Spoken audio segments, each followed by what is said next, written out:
Dear student, आज का आपका टॉपिक है उपपत्ति और घोर उपपत्ति के संबंध में।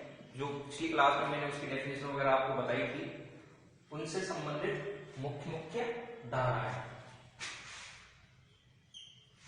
तो जैसा कि मैंने पिछली क्लास में आपको डिफाइन कर दिया था कि उपपत्ति क्या है और घोर उपपत्ति की कौन कौन सी किस्में घोर उपपत्ति में मानी जाएंगी।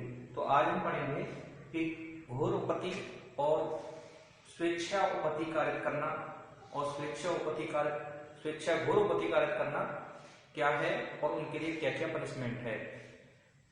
उपपत्ति को हम सामान्य रूप में मारपीट कह सकते हैं, जिसकी डेफिनेशन आपको धारा 3 से 21 में दी गई है और जिसके लिए पनिशमेंट धारा 3 से 23 में।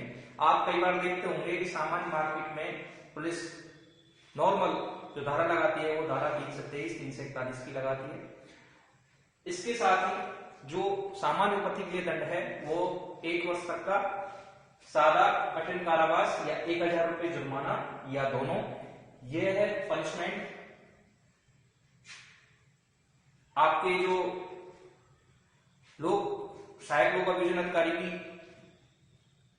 एग्जाम होती है उसमें कई बार आया हुआ है, इस नाते धारा 3 से 23 आपके काफी इंपॉर्टेंट हो जाता है। इसका पनिशमेंट कई बार पूछ लिया जाता है। फिर आता है घोर उपपत्ति के लिए दंड, तो उसके लिए 7 वर्ष तक का सादा कठिन कारावास और जुर्माना। फिर आप आगे बढ़ते हैं तो धारा 3 से 24।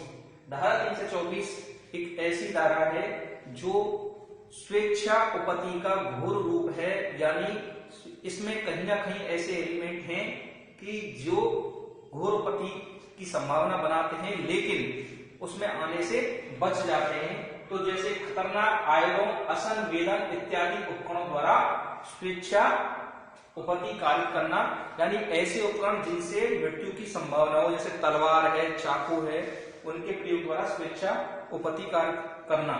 तो ये धारा 3 से 24 में आएगा और इसके लिए पनिशमेंट चूंकि है स्वेच्छा उपपत्ति कार्य की है, इसलिए 3 वर्ष तक का सादा कठिन कारावास या जुर्माने से ही दंडनीय है। फिर आते हैं हम घोर उपपत्ति पे, और घोर उपपत्ति में धारा 3 से 26 खतरनाक आयुधों साधनों द्वारा स्वेच्छा घोर उपपत्ति कार्य करना।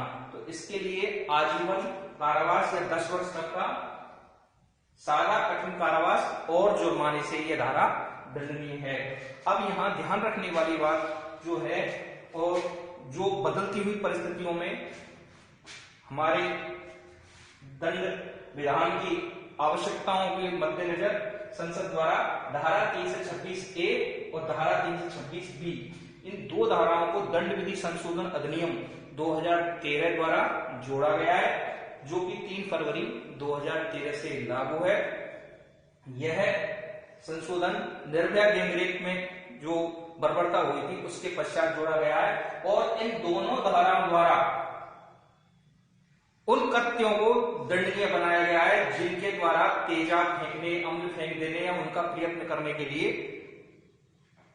अपराध कारित किया जाता है। यहां यह भी ध्यान रखने बात यह है कि इन दोनों धाराओं में जो जुर्माना है वो जुर्माना यथासंभव पीड़िता को उसकी चिकित्सीय परिचर्या के लिए दे दिया, सीधा पीड़िता के पास जाएगा। अब ये इतनी धाराएं गंभीर धाराएं कि इनमें विचारित जो अपराध हैं वो केवल और केवल संज्ञेय, अजमानतीय और ट्रायल वाइज सेशन कोर्ट द्वारा विचारणीय है। तो यह है धारा 3 से 26A और 3 से 26B। तेजाब फेंकने के मामले जो ज्यादा प्रचलन में आ गए थे उनकी वजह से इन धाराओं की आवश्यकता पड़ी है और इनको इस वजह से जोड़ा गया है। अब इसमें देखा जाए घोर उपपत्ति में तो एक धारा और है, धारा 3 से 30। यह धारा अपने आप में इंपॉर्टेंट इसलिए है क्योंकि पुलिस कस्टडी में कई बार अपराधी से जानकारी प्राप्त करने के लिए पुलिस द्वारा काफी बर्बरता की जाती है और उसको कोई संस्वीकृति या तो संस्वीकृति उद्यापित करने के लिए या कोई संपत्ति को प्रत्यावर्तन करने के लिए उसको यातनाएं दी जाती हैं जिससे उनका पता पड़ जाए, और वो धारा सेक्शन 27 इंडियन एविडेंस एक्ट के तहत रिलेवेंट हो जाए, तो इस नाते पुलिस द्वारा अपनी कस्टडी में अपराधियों को भीषण यातनाएं, अमानवीय यातनाएं दी जाती हैं। तो वो पुलिस अधिकारी जो इस प्रकार का कृत्य करता है वो धारा 330, धारा 331, अगर 330 के लिए उपपत्ति कार्य करता है तो धारा 330, और अगर घोर उपपत्ति कार्य करता है तो धारा 331 के अधीन दंडनीय होगा। ये इंपॉर्टेंट धारा है और कई बार एपीपी एग्जाम में पूछी गई है। तो इसके साथ ही आपका उपपत्ति का जो मेन जो थे सेक्शन वो आपके कंप्लीट हैं। आगे का नेक्स्ट में